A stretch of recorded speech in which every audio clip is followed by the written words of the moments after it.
سید نور زمان نقشبندی شاذلی کے لیٹسٹ بیان سننے کے لیے سید نور زمان نقشبندی شاذلی چینل کو سبسکرائب کریں۔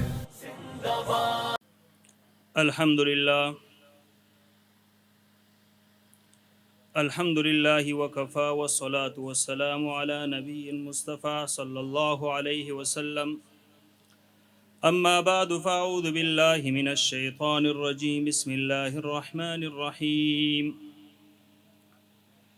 یا ایہا الذین آمنوا اتقوا اللہ وکونوا مع الصادقین۔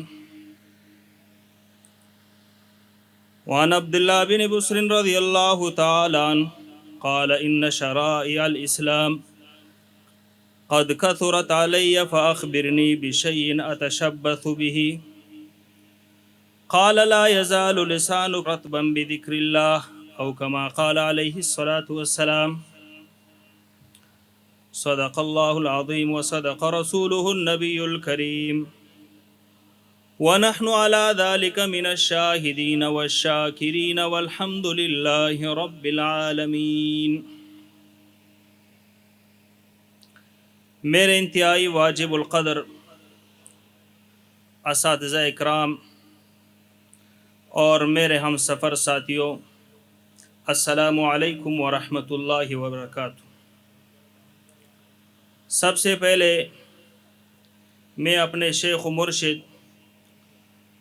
حضرت مولانا مفتی سید نور الزمان نقشبندی شاذلی دامت برکاتہم العالیہ اور استاد محترم جانشین سلسلہ حضرت مولانا مفتی سید ابراہیم نقشبندی شاذلی دامت برکاتہم العالیہ اور دل کی گہرائیوں سے اس کامیاب اجتماع کے انعقاد پر مبارکباد پیش کرتا ہوں، اور اللہ تعالیٰ سے دعا ہے کہ اللہ تبارک و تعالیٰ اس عظیم الشان اجتماع کو اپنی بارگاہ میں قبول فرمائے اور اس کے فیض کو چار دانگ عالم میں پھیلائے۔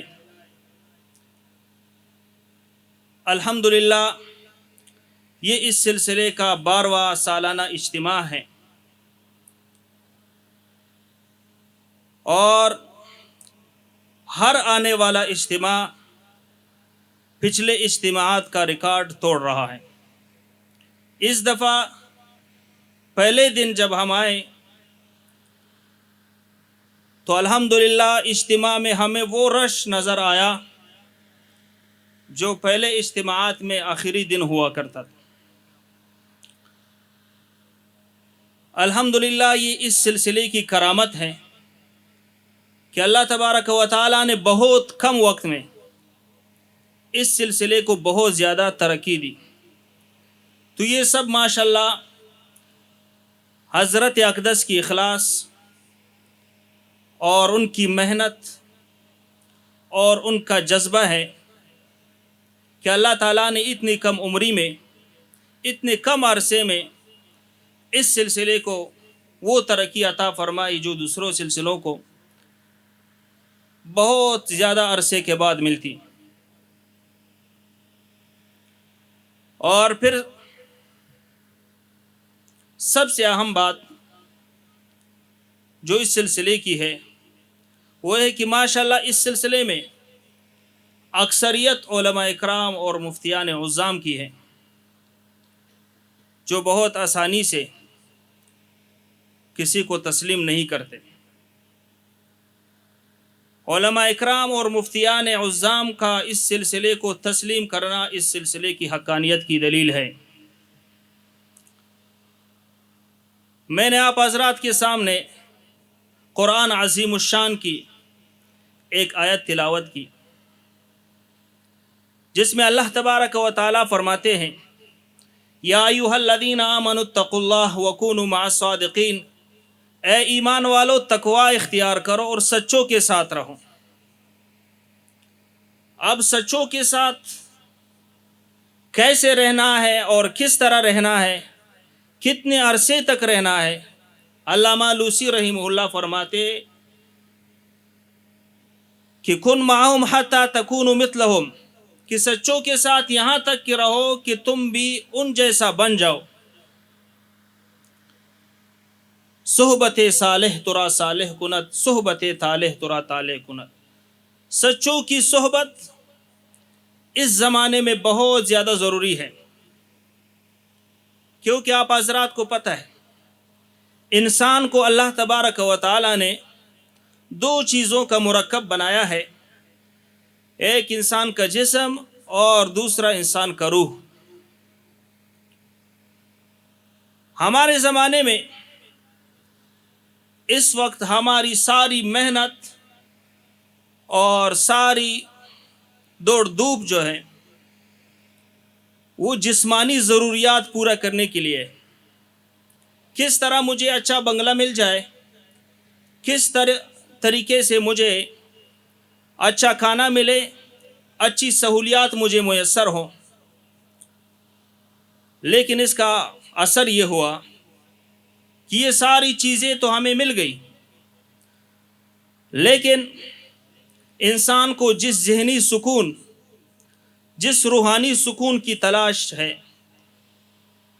وہ ان اسباب راحت میں ان کو نہیں مل رہی. اس کا نتیجہ یہ ہوا کہ آئے روز ہم لوگ آپ دیکھتے ہیں، اخبارات میں پڑھتے ہیں، خبروں میں سنتے ہیں کہ فلان ایکٹر نے خودکشی کی، فلان بڑے مالدار نے خودکشی کی، اور پھر اس کی وجوہات میں لکھا ہوا ہوتا ہے کہ ذہنی ڈپریشن کی وجہ سے. اب آپ مجھے بتائیں کہ ان کے پاس کس چیز کی کمی تھی؟ نہ ان کے پاس شہرت کی کمی ہوتی ہے، نہ دولت کی کمی ہوتی ہے، نہ اسباب راحت کی کمی ہوتی ہے. سب کچھ اللہ کا دیا ہوا ان کے پاس موجود ہوتا ہے، لیکن ان کے پاس جو چیز موجود نہیں ہوتی ہے وہ روحانی سکون نہیں ہوتا. تو ہماری یہ اجتماعات منعقد کرنے کا مقصد یہ ہے کہ ہم انسانیت کو دوبارہ اس کی اصل کی طرف لائیں کہ انسان کو اللہ پاک نے ایک چیز سے نہیں بنایا صرف جسم سے، کہ ان کی ساری محنت صرف جسمانی ضروریات کے لیے ہو، بلکہ انسان کو اللہ تبارک و تعالیٰ نے جسم اور روح کا مرکب بنایا ہے. تو جس طرح ہماری جسم جتنا طاقتور ہوگا، جتنا بیماریوں سے پاک ہوگا، اتنا ہی وہ جسمانی افعال سر انجام دے سکتا ہے. اسی طرح یہی مثال ہماری روح کی بھی ہے. ہماری روح جتنی مضبوط ہوگی، جتنی ہم روح کی ضروریات کا خیال رکھیں گے، اتنا ہی روحانی طور پر ہم پاورفل اور مضبوط ہوں گے. جس طرح ہمارا جسم بیمار ہوتا ہے، کبھی ان کو نزلہ ہوتا ہے، اور کبھی بخار، کبھی کینسر، کبھی شوگر، کبھی بلڈ پریشر، اسی طرح روحانی طور پر بھی ہمارے ساتھ بیماریاں لگی ہوئی ہیں. جس طرح جسمانی بیماریوں کے لیے ہم ڈاکٹر کے پاس جاتے ہیں، ڈاکٹر ہمارا جسمانی علاج کرتا ہے، اسی طرح روح کی بیماریوں کے لیے ہمیں شیخ کی ضرورت ہوتی ہے، روحانی ڈاکٹر کی ضرورت ہوتی ہے، تاکہ وہ ہماری روحانی بیماریوں کی تشخیص کر سکے اور اس کے مطابق علاج تجویز کرے. اس کے لیے ہے ضرورت شیخ کہ ہمیں روحانی طور پر مضبوط ہونے کے لیے ایک ایسا شیخ کامل متبع شریعت جو خود بھی ان ریاضتوں سے گزر چکا ہو، ان کی ضرورت پڑتی ہے. تو الحمدللہ فی زمانہ اللہ پاک نے ایک ہمیں ایسے شیخ سے نوازا ہے جو ماشاءاللہ تصوف اور عملیات کے میدان میں نمبر 1 ہے. اللہ پاک نے ان کو اس فیلڈ میں وہ مہارت عطا کی ہے کہ فی زمانہ اس کی مثال نہیں ملتی. تو لہٰذا صحبت شیخ سے فائدہ اٹھانے کے لیے 3 چیزوں کی ضرورت ہے. نمبر 1، اعتقاد، کہ ہمیں اپنے شیخ پہ اعتقاد ہونا چاہیے، شیخ سے بدگمانی نہیں ہونی چاہیے. اور باطنی فوائد حاصل کرنے میں جو سب سے بڑی رکاوٹ ہے وہ شیخ سے بدگمانی ہے، کیونکہ جب آپ شیخ سے بدگمان ہوں گے تو پھر آپ شیخ سے کوئی بھی فائدہ حاصل نہیں کر سکیں گے. یہی مثال جسمانی علاج میں بھی ہے. آپ کو جس ڈاکٹر کے ساتھ اعتقاد نہ ہو، جس ڈاکٹر پر آپ کو بھروسہ نہ ہو، تو وہ ڈاکٹر آپ کو کوئی فائدہ نہیں پہنچا سکتا. یہی مثال شیخ کی ہے. اگر آپ کا شیخ کے ساتھ اعتقاد نہیں ہے تو لہٰذا وہ صحبت شیخ آپ کو کوئی فائدہ نہیں دے سکتا. اور دوسرے نمبر پر انقیاد ہے.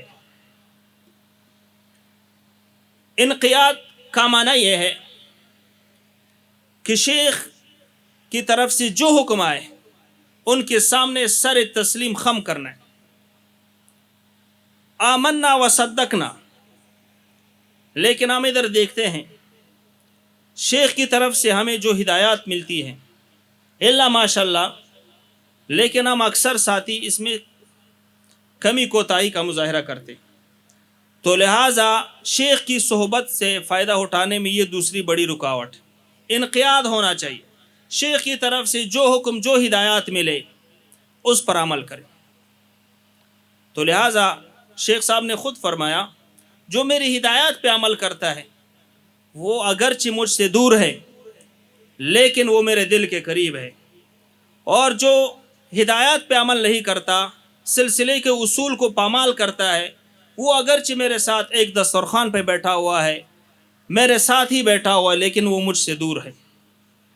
تو لہٰذا سب سے پہلی چیز صحبت شیخ سے فائدہ اٹھانے کے لیے وہ اعتقاد ہے، اور دوسرے نمبر پر انقیاد ہے، اور تیسرے نمبر پر اطلاع ہے کہ ہم اپنے باطنی امراض سے شیخ کو آگاہ کریں کہ شیخ صاحب میرے اندر تکبر کی بیماری آ رہی ہے، میرے اندر حسد کی بیماری آ رہی ہے، میرے اندر شہوت کی بیماری ہے، یا میرے اندر حب جاہ ہے، حب مال ہے. تو جو کامل شیخ ہے وہ اسی کے مطابق آپ کا علاج کرے. اور چوتھے نمبر پر جو چیز ہے وہ اتباع ہے. جب آپ نے شیخ کو اطلاع دی تو شیخ نے آپ کے علاج کے لیے جو دوا تجویز کی آپ اس دوا کی اتباع کریں، اس دوائی کو کھا لیں.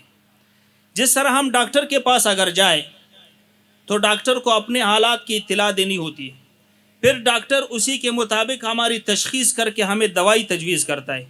اگر ہم ڈاکٹر سے دوائی تو اٹھا لے، گھر میں رکھ دے، لیکن اس کو استعمال نہ کرے تو ڈاکٹر کی دوائی اور ڈاکٹر کی تشخیص ہمیں کوئی فائدہ نہیں دیتا. اسی طرح اگر ہم شیخ کو اپنی بیماری کا اطلاع دے اور شیخ وہاں سے علاج تجویز کرے، ہم اس علاج کا اتباع نہ کرے، پیروی نہ کرے، تو وہ علاج ہمارے لیے سود مند نہیں ہوگا. تو الحمدللہ اللہ پاک نے ہمیں ایسا کامل اور متبع شریعت شیخ عطا فرمایا ہے کہ ہم اس کی قدر کریں اور ان کی ہدایات کی پیروی کریں اور اپنے شیخ کی صحبت سے کامل فائدہ اٹھائیں. تو الحمدللہ ہمارے اس سلسلے کا کام بہت تیزی سے جا رہا ہے، اور میری دعا ہے کہ اللہ تبارک و تعالی ہمارے اس سلسلے کو مزید ترقیاں نصیب کرے. وآخر دعوانا الحمدللہ رب العالمین والسلام.